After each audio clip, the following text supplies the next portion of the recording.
वाडीवरे हद्दीत दुहेरी खून। नाशिक ग्रामीणमधील वाडीवरे परिसरात दोन वेगवेगळ्या ठिकाणी घडलेल्या खुनाच्या घटनांनी खळबळ उडाली आहे।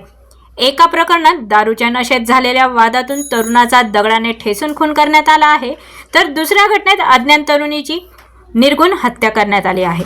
वाडीवरे पोलीस स्टेशन हद्दीत गुन्हा रजिस्टर नंबर 25/2025 भारतीय न्याय संहिता कलम 103(1) अन्वये खुनाचा गुन्हा दाखल करण्यात आला आहे। दिनांक 19 फेब्रुवारीच्या मध्यरात्री 3च्या सुमारास ही घटना घडली। आरोपी अजय रंगनाथ पवार वय वर्ष 22 सध्या पिंपळगाव डुकरा येथे वास्तव्यास होता। दारूच्या नशेत किरकोळ कारणांवरून झालेल्या वादातून त्याने अनिल एकनाथ गिरे वय वर्ष 29 याच्या डोक्यात दगड घालून खून केल्याचा आरोप आहे।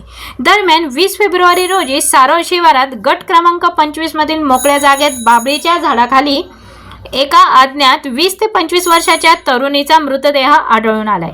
तरुणीच्या मानेत चाकू खुपसण्यात आल्याचे प्राथमिक तपासात समोर आले असून तिच्या अंगावर काळा फुलबाही टॉप, फिकट निळी जीन्स आणि स्पोर्ट शूज पायात आहेत। या प्रकरणी सारोळ शिवारातील सुपरवायझर प्रथमेश जाधव यांनी फिर्याद नोंदवली आहे। आरोपी फरार असून त्याचा शोध सुरू आहे। दोन्ही घटनांचा तपास पोलीस निरीक्षक भगवान मथुरे यांच्या मार्गदर्शनाखाली सुरू असून परिसरात भीतीचे वातावरण आहे।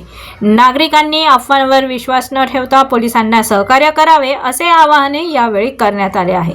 ब्युरो रिपोर्ट, आपली दुनियादारी, वाडीवरे, नाशिक।